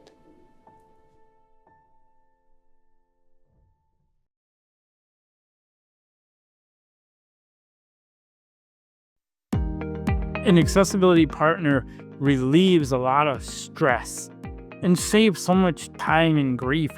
I've got not only my own brilliance and wit, but this other person who can supplement, and that just leads to a can-do, take-charge attitude. The Employment Transformation Collective's Accessibility Partner Program provides customized support to blind and low vision employees. This service can be transformational for individuals and businesses. My name is Kelly Ford. I'm a longtime professional in the accessibility space, as well as a screen reading user who's been blind my entire life. 70% of blind and low vision people in the United States are unemployed. That is absurd. Like, it's just really absurd and not acceptable. My name is Aiden Bronwyn. I am the program administrator at the Employment Transformation Collective. Before that, I was an accessibility partner myself, supporting Kelly for a little over a year at an international tech company. I would say it's not really the blindness that's the challenge at all. It's the environment when accessibility isn't addressed at a fundamental level. For a lot of disabled people in the workplace, it's like, I have a job, I'll figure out how to make this work because I've always figured out how to make it work. You've worked through a lot of challenges most likely, and you've resolved a lot of issues, and you kind of have expected that that's what they're going to continue to do. There are solutions that are developed by and for disabled professionals, and that's what we provide. You shouldn't have to make a choice between economic viability and putting up with what I will label as discrimination in the workplace.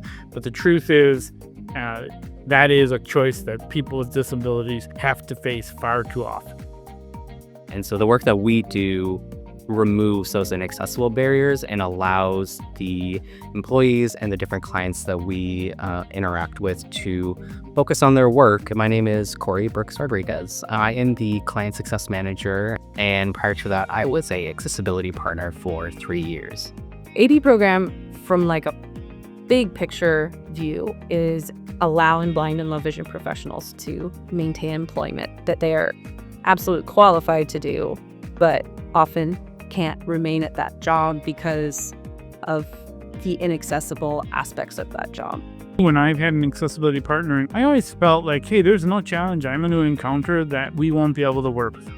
I got to see my client actually promote in their role, and that was one of the first times that they felt like they were in a place professionally that they could take on bigger asks, bigger projects, larger teams. Because it really unlocks a lot of potential in yourself, you all of a sudden find yourself taking on different things that you might have avoided in the past. The research shows that when you make a workplace more accessible for an employee who needs accommodations and you extend those accommodations to everyone, productivity increases for everyone. Employee well-being increases for everyone. Our clients are comfortable and know that they get the accommodation support that they need. If you are a company and you're not foregrounding accessibility for your own employees, you're going to have a really hard time understanding how to make your products accessible to your customers. It makes me a stronger employee, a person who is able to get the job done more effectively, more rapidly, and with a much greater level of happiness and joy in the workplace. It's really hard to gain trust for technology, and being able to build a personal and professional relationship with a client allows the trust to happen faster and to happen stronger. A really special service that is really integral to transforming people's workplaces. The accessibility partner It just allows you to bring more of your authentic self into the room or into the meeting or into your work. It's really let me be me.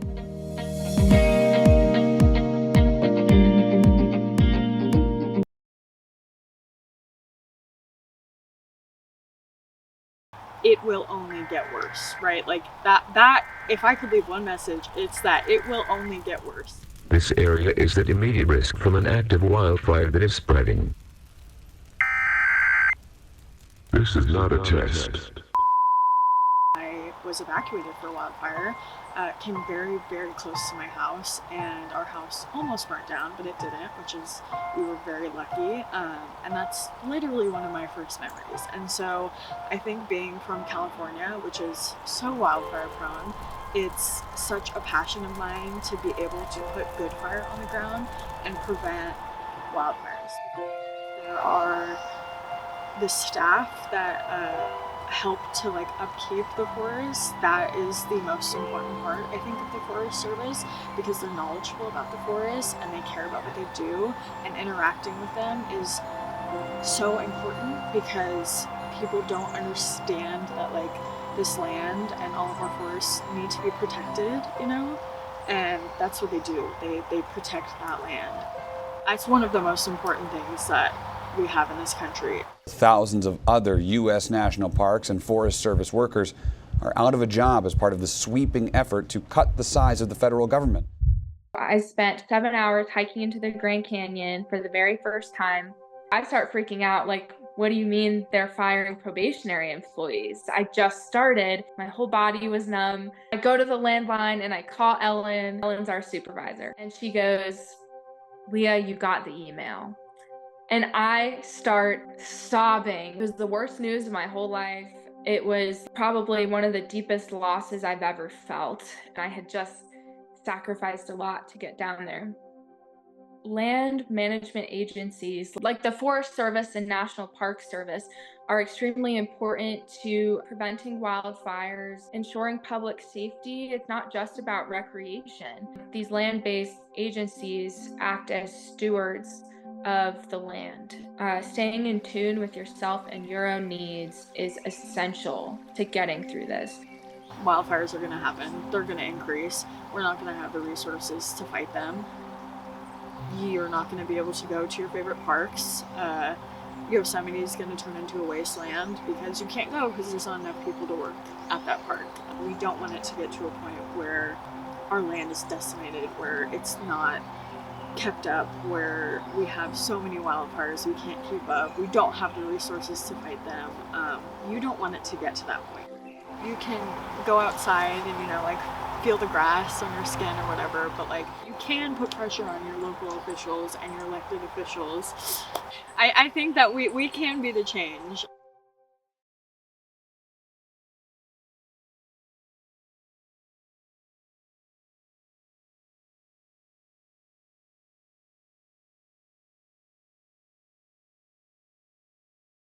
Sconza makes approximately 150,000 pounds of candy every day here in Oakdale, California. Hi, my name is Tina McLean Ceja, and I'm the Senior Director of Operations for Sconza Candy Company. Burp, burp, burp, burp. The most difficult part of making candy is knowing how much chocolate that you put on the center of the candy and when to stop. So it's an artisanal process. So our candy makers actually have to touch and feel the candy as they go through the process and make sure it gets exactly to the right size and consistency. So it's not an exact science. So it's not an exact time, it's not an exact temperature, and it's not an exact amount that goes on every single piece of candy that we make. So for this particular product, we start with a California almond, and we roast it to about a medium roast. And then we pan it and we coat it with 2 different types of chocolate, which is a proprietary blend for us. And then after we've panned it with those 2 different types of chocolate, we then coat it with a nice, what we call shellac, that gives it this very nice glossy finish. And then that's how we make limoncello, which is Sconza's most popular brand and what we're famous for. So for the limoncello product, it takes us roughly 3 to 4 hours to get from start to finish to just make the product, and then it will take us another day to pack it. So we like to make our product, let it rest for 24 hours, and then we'll pack it the next day. Sconza is unique because we use a panning process.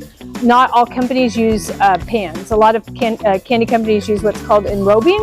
We are very unique in what we do.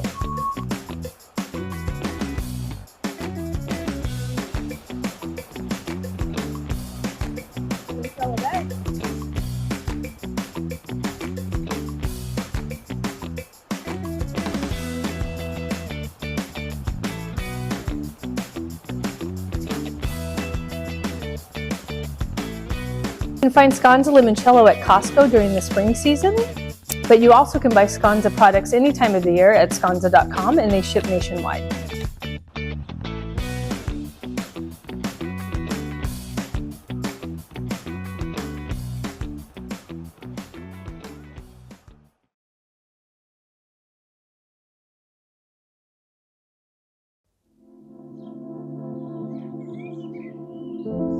A few weeks into newly being single, I began taking longer showers. Time slowed down, and I remembered what it felt like to put myself first again. Steam rising, baths were a favorite too. The smell of lavender and eucalyptus swirling in the air. One night, I even door-dashed a lava cake to my apartment. Isn't this what we do when we're healing? During one of my long hot showers, music was playing.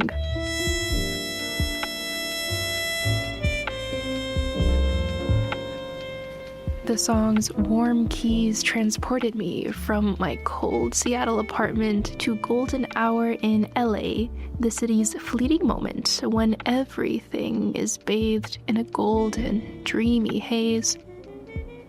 Between shampoos, I found myself dancing. A slow groove at first, then the energy shifted. It seeped into my hips unhurried. As days went on, I found myself dancing more and more, in the shower and even at the gym. I realized there was meaning behind this. My body was trying to release restrained energy.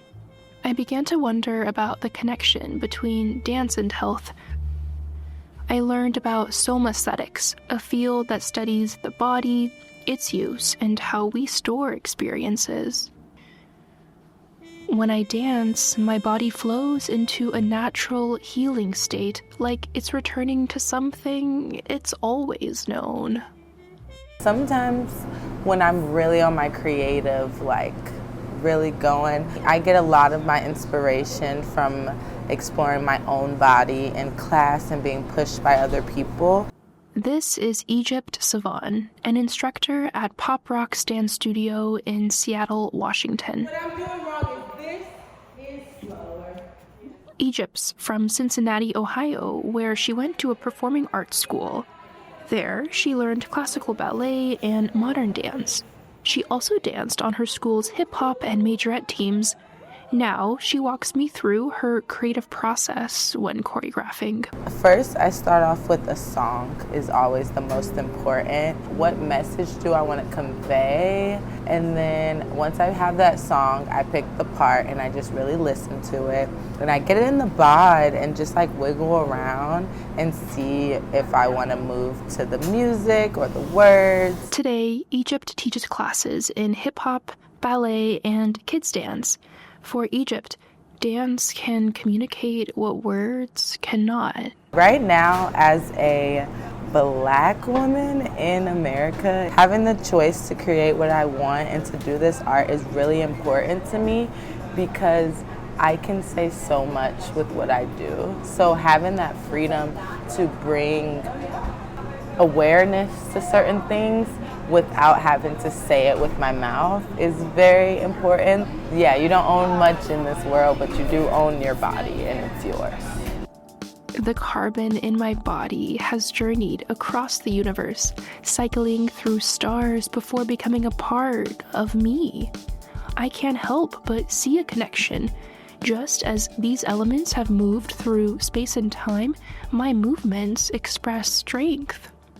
Sometimes you just cry or yell when you're dancing. Movement has a lot of emotions. Sharp movements could show anger. Smooth movements could show like happiness or just being content. For many people, dance is cathartic, and Somaesthetics teaches us that the body plays a big role in overcoming limitations. A lot of times in life, one thing doesn't go right, so you have to figure out how to change it. Or when it comes to auditions, you think you're about to get something and you think it's meant for you, and then there's a big fat no, and you're like, okay, well, what's next? But how do I pivot in a positive way instead of spiraling down to, I'm not good enough, blah, blah, blah. Like when you were a kid, fall down, get back up.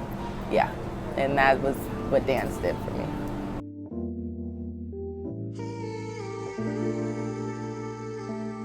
No matter where we find ourselves in life's journey, dance teaches us valuable things, something reinforced by the next instructor I spoke with, timbre.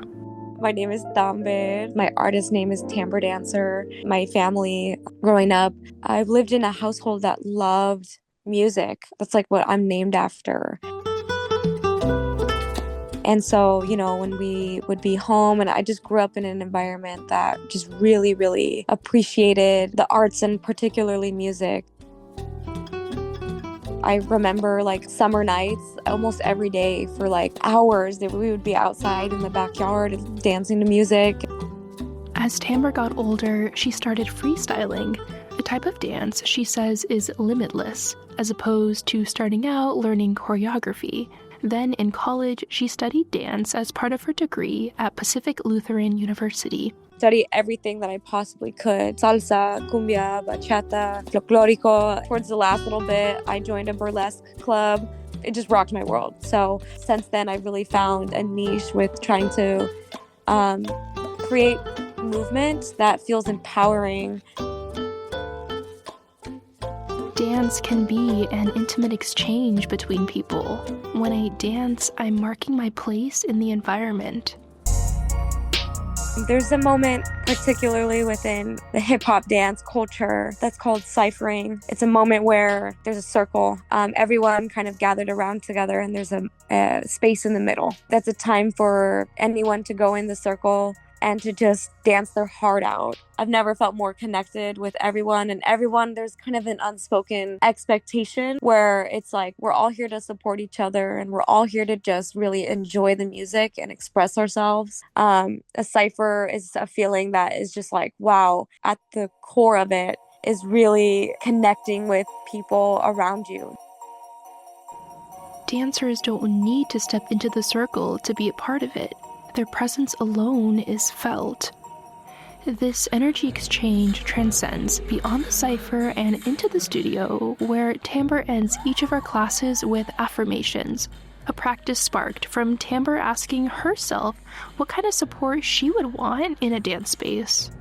Dance could be not that serious, but also it can feel very personal. It's kind of a therapy of its own, and that sometimes it feels extra vulnerable to share that with other people in a space. And so I really just wanted to show up for my community who has come through to have me be a part of their movement journey. No matter how, you looked or how much of the choreography you remembered, like those kind of things aren't really that serious. It's really about the fact that you showed up, you challenged yourself, and that's in itself is just something to always celebrate.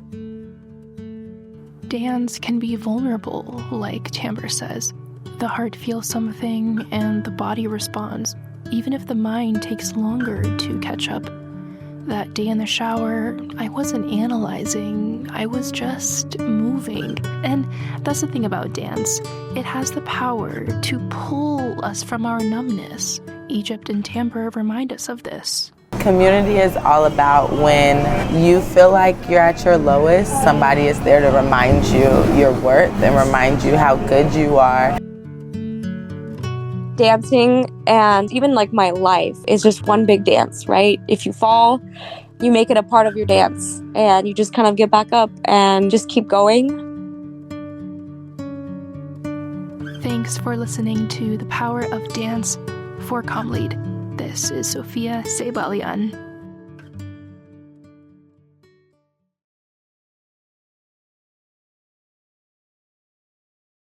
คนต่างชาติที่อยู่ที่นี่ได้รู้จักสินค้าไทยมากขึ้นนะฮะอันนี้คือประเด็นหนึ่งนอกเหนือจากที่คนไทยที่อยู่ที่นี่สามารถเข้ามาซื้อสินค้าได้อย่างง่ายดาย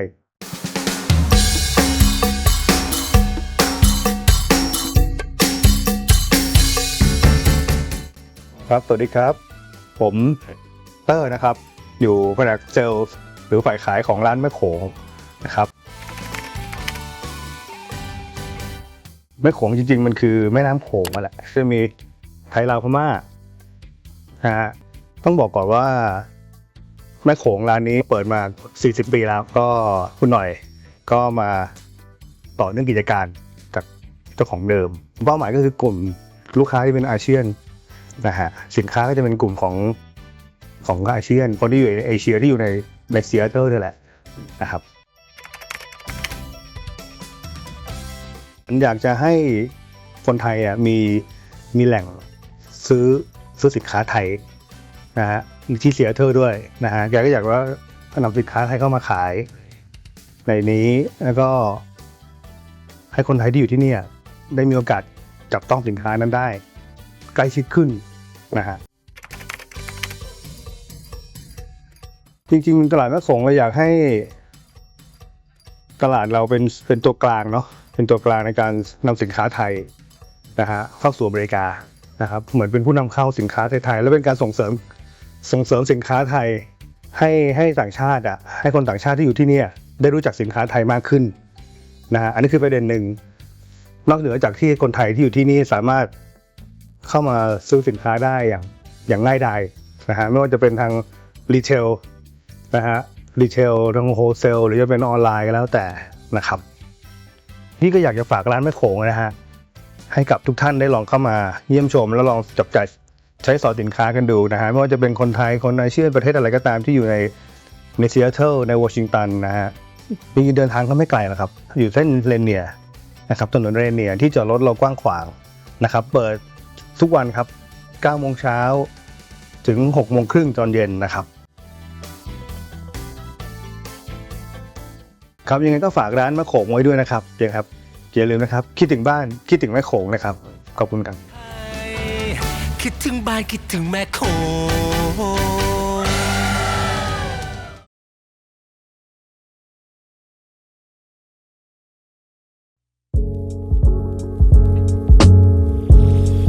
We have this really strong set of programs that kind of provide this continuity from birth through high school. And that's unique, I think, and really exciting to have such clarity of purpose and clarity of programs that serve that purpose.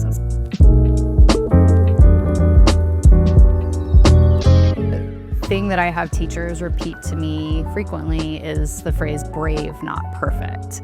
And so it's all about creating an inclusive space where kids of any musical abilities are able to come and learn and make music with others and learn to improvise and really challenge themselves to make mistakes.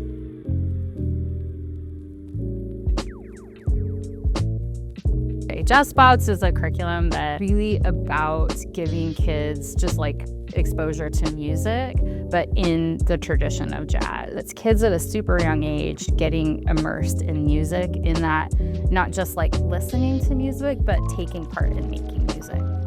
I've really enjoyed doing that class. I've been doing it for maybe 3 years now. Here I can kind of meet the group and assess their level, assess their personalities, and figure out what the best thing to do with them would be. A lot of times I'll be like, oh, what do you like to eat? But then the parent is like, oh, they like to eat this, if they can't answer, But slowly seeing them start to answer for themselves, they're like, strawberries. And I'm like, let's go. Being a music educator, it's really cool to be able to help students build confidence and build this skill where they can express themselves too. The next age group we have is kind of a late elementary, early middle school foundations class where kids are learning an instrument. So our classes are geared towards collaborating and coming together as a big band, essentially, in an orchestra that is able to play together different styles, different grooves, different feels. I'd say my favorite part of working with students is kind of seeing the discovery in their eyes and in their bodies when they hear that they can make music, even when they first play a note or first kind of make a sound out of their instrument. I think those moments are pretty special for me because it kind of shows the excitement and joy that they have around music and the potential for them to learn more than just one note and to keep progressing in their music. The other programs I teach is the Connection program, which takes place the year after somebody's in foundation. So they have a base level foundation. That program itself kind of continues on as we're teaching, especially in the jazz tradition, to try and teach by ear as much as possible and to learn as much as possible by ear. With every kid that I've taught I always feel like there's this range, this comfort range that every kid has, as every person does, of like growth and being pushed versus being bored, right? And so finding that for a whole class is incredibly challenging and is very fun, but in that kind of challenging way.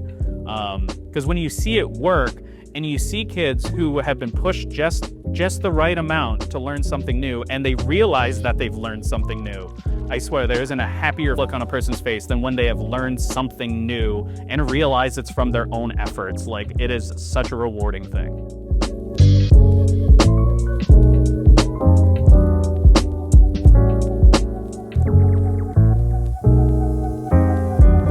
In a city like Seattle or in a big city, there's always an incredible amount of opportunity for those who have the time and ability and resources to access those things. And so the pay what you can model, in addition to being somewhat centrally located to the whole Seattle metro, makes it possible for any kid to have access to those enrichment opportunities regardless of their ability to pay. And you don't have to be a virtuoso to make music. And that's something that I think really is exemplified here, and that you could have 8 notes you can play on your instrument and you could still make music with others.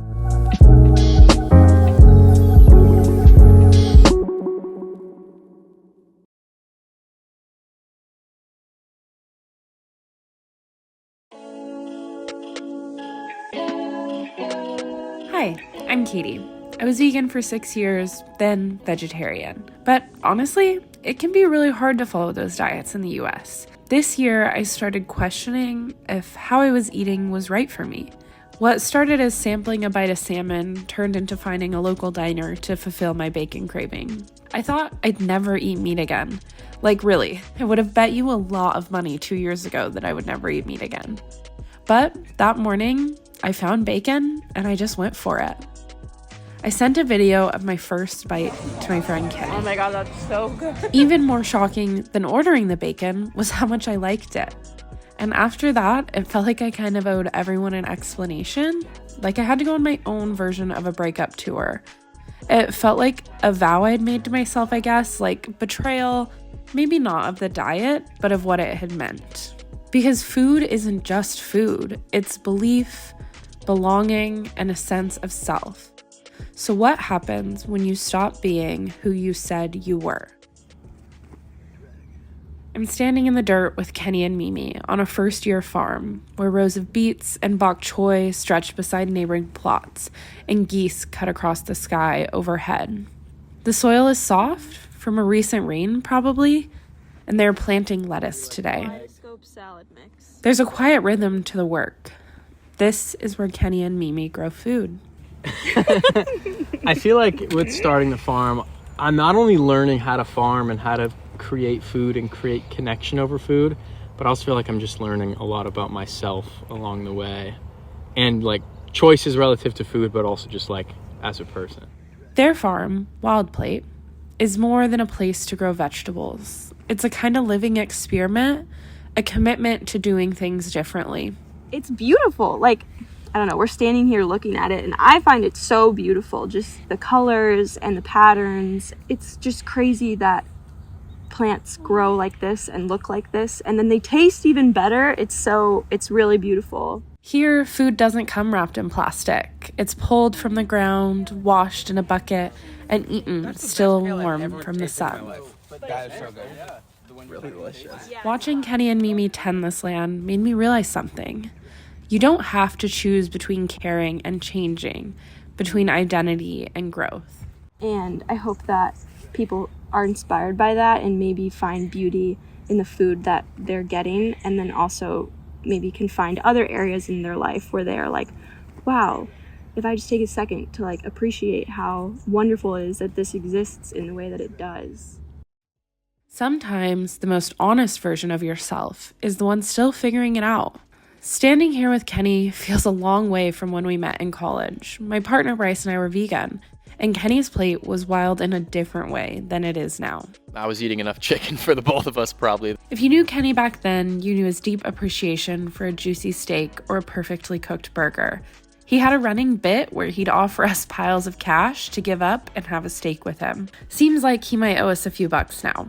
He regularly joked with Bryce. I was going to up my intake to eat enough meat for 2.5 people, and I wasn't going to go back down to 1 until he stopped being vegan.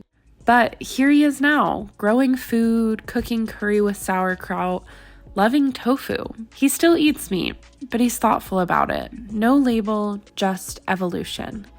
And maybe that's what makes Kenny's change feel different than mine. He never made a vow. He didn't have to undo an identity. While Kenny's shift was slow and intuitive, Bryce and I had built an identity around our choices. Bryce had gone vegetarian in college and then was vegan for 4 years. And then one day I got my phone pinged, and lo and behold, Bryce is eating a beef stick. I had to scrape my jaw off the floor after seeing that video. It was unbelievable. I mean, I feel like Kenny and I have a close enough relationship that I didn't actually feel like he was going to pass any judgment on me. But I definitely have friends that I was nervous or am still nervous to tell just because of the judgment that I am afraid they will pass on me. Bryce and I had shaped so much of our lives around what we ate. And now here we were, inching into unfamiliar territory. When I first started eating meat again, I was really hesitant, not even necessarily because I was actually eating meat, but more because I felt like I was giving up something that I had been holding on to for a long time. All of our friends knew us as vegans. It was a huge part of who we were. But it was just hard to switch that because it felt like part of my identity. And it almost felt like I was lying to people at that point because I had told them for so long that that was part of me and I was a vegetarian and I didn't eat meat. And now suddenly it felt like there was an incongruency in my beliefs or something. It was almost embarrassing going back to eating meat, I guess. It felt like I had to come out to my friends. Was I even allowed to change? But Mimi talks about food with the kind of clarity I've been trying to find. Part of being human is like experiencing new things and trying new things and exploring different identities and seeing what fits on you, and like that's really like important. And having people around you who support and are excited about you trying new things or changing your mind. It stuck with me. We talk so much about accountability to the environment, to animals, to our health, but maybe the thing we need more of is grace. There was a time when I felt proud of my label, vegan. It meant I cared and it meant I belonged. But maybe I was hiding behind that label the whole time. I think if you have the choice to decide how you want to eat, that's an immense privilege and blessing. And if you have the resources available to you to decide where you're going to source your food from and what kind of diet you're going to eat, it's important that you do take advantage of that privilege and make ethical decisions. Bryce and I eat meat now, but we also care deeply about where it comes from and why we're eating it. That first bite of bacon wasn't just about food. It was permission to shift, to grow, to start over. I didn't have the answers that morning, and I still don't. But it was the beginning, and I guess that was enough. Back at the farm, Kenny's planting chard. The soil's still soft, the sky wide and open. In a way, the way food grows here mirrors how it's meant to be eaten. Slowly, intentionally. Change doesn't have to be loud. It's quiet and it takes time. It's about choice, identity, and the freedom to become something new. Because if food is how we tell the world who we are, then we should be allowed to change the story.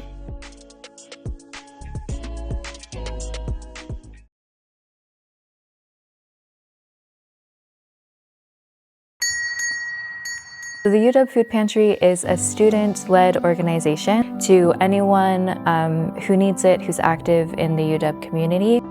Food, menstrual products, safer sex supplies, beverages, and then with that we try and leverage other on-campus resources as well. You can tell it's very community-focused, very passion-driven. The people who volunteer and work there care a lot about it. We have a lot of different sources that we get food. The majority of our food comes from purchasing. We partner with UW Farm. They bring us as much produce as they can. And we also are partnered with Northwest Harvest, and they do food rescue from like big grocery store warehouses. We pair with community loaves. They bring bread that's baked in the neighborhood.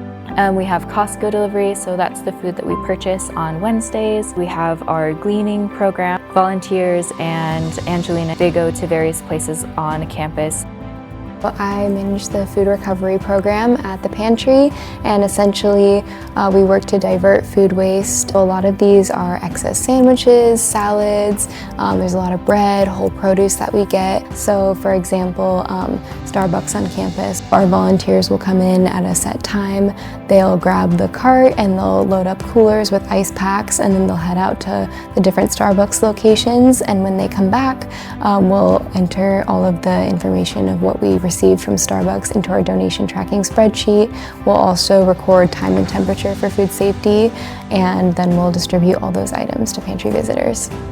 We use a point choice system. Visitors can come in once a week. When we open and students come in, we check the Husky ID. We have grocery baskets at the front. They can walk through all of the shelves. Once they've got their basket made, they go to the checkout. We use their student ID number to keep track of who's visited us.